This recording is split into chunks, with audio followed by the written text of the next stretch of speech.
मजा न कळे हा विचार गुरुनी माझा नमस्कार गुरुदेवा पहिला पावली गोपाळ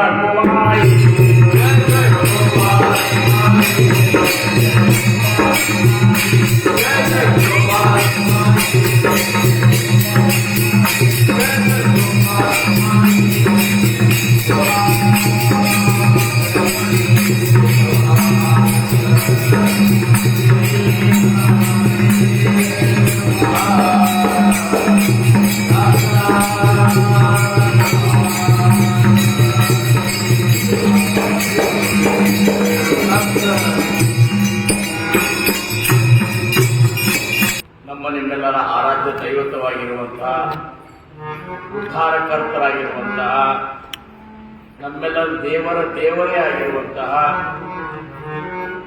ಶ್ರೀ ಸದ್ಗುರು ಸಮರ್ಥ ರಂಗರಾವ್ ಮಹಾರಾಜರು ಶ್ರೀ ಕ್ಷೇತ್ರ ಕೂತ್ಕಡ್ಡಿ ಅವರ ದಿವ್ಯ ಚರಣಾರವಿಂದಗಳಿಗೆ ನನ್ನ ಅನಂತ ಕೋಟಿ ದಂಡವತ ಪ್ರಣಾಮಗಳನ್ನು ಸಲ್ಲಿಸಿ,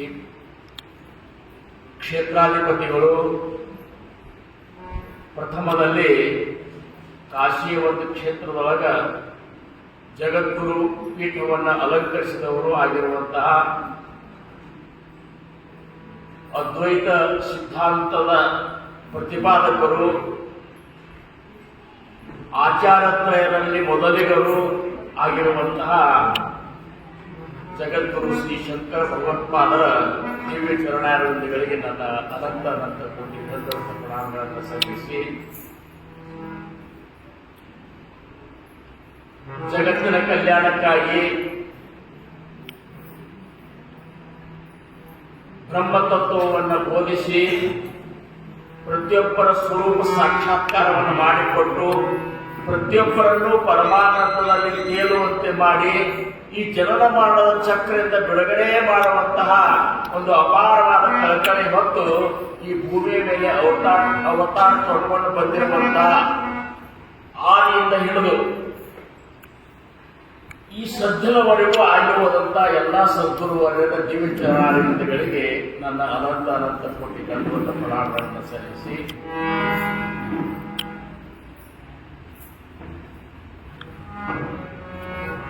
ಆದಿಗುರುಗಳಾಗಿರುವಂತಹ ವ್ಯಾಸ ಮಹರ್ಷಿಗಳ ಚರಣಾರವಿಂದಗಳಿಗೆ ನಾವು ನೀವುಗಳೆಲ್ಲ ನತಮಸ್ತಕರಾಗಬೇಕಾಗಿದ್ದು ಅತ್ಯಂತ ಅವಶ್ಯ.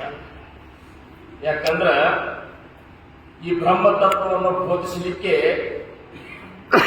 ಅಂಥ ಒಂದು ಅಪಾರ ಜ್ಞಾನವನ್ನ ಬೋಧನೆ ಮಾಡಿ ಜಗತ್ತಿಗೆ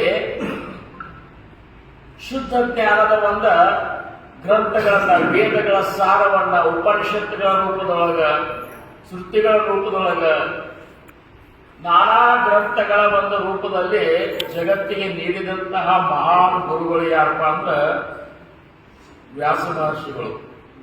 ಇವತ್ತ ಅಂತ ವ್ಯಾಸ ಮಹರ್ಷಿಗಳ ಜನ್ಮದಿನ. ಇವತ್ತಿನ ದಿವಸ ವ್ಯಾಸ ಮಹರ್ಷಿಗಳು ಅವತಾರ ತಗೊಂಡು ಬಂದರು. ವ್ಯಾಸರ ತಂದೆ ಯಾರಪ್ಪ ಅಂದ್ರೆ ಪರಾಶರರು. ಪರಾಶರರ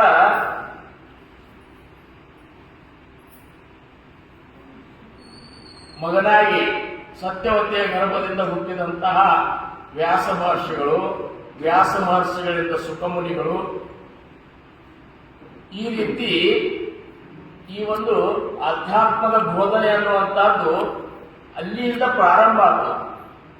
ಇವತ್ತಿನ ದಿವಸಕ್ಕೆ ಯಾಕೆ ಇಷ್ಟೊಂದು ಮಹತ್ವ ಸಿಕ್ತು, ಅಥವಾ ಇವತ್ತಿನ ದಿವಸ ಗುರು ಸಂಪ್ರದಾಯದೊಳಗಿದ್ದವರು, ಗುರು ಮಾರ್ಗದವರಿದ್ದವರು ಆ ಗುರುವಿನನ್ನ ನೆನೆಸಿಕೊಳ್ಳುವಂತ ಅತ್ಯಂತ ಪರ್ವ ದಿನ ಇವತ್ತಂತಾರೆ. ಇವತ್ತಿನ ದಿವಸ ಒಂದು ವರ್ಷ ನಾವು ಏನು ಸಾಧನೆ ಮಾಡಿದೆವು ಅನ್ನುವಂತಹದ್ದನ್ನು ಗುರುವಿಗೆ ಅರ್ಪಣೆ ಮಾಡಬೇಕಂತಾರ ಜ್ಞಾನಿಗಳಂತಾರ. ಈ ಒಂದು ವರ್ಷದ ಕಾಲದೊಳಗೆ ನೀನು ಏನು ಸಾಧನೆ ಮಾಡಿದಿ, ಗುರು ಹೇಳಿದಂತ ಸಾಧನೆ ಒಳಗೆ ಎಷ್ಟು ತತ್ಪರನಾದಿ ಅನ್ನುವಂಥದ್ದನ್ನ ಇವತ್ತು ಅವನ ಮುಂದೆ ಒಪ್ಪಿಸ್ಬೇಕು. ನಾವು ಒಪ್ಪಿಸಿ ಮುಂದೆ ಏನ್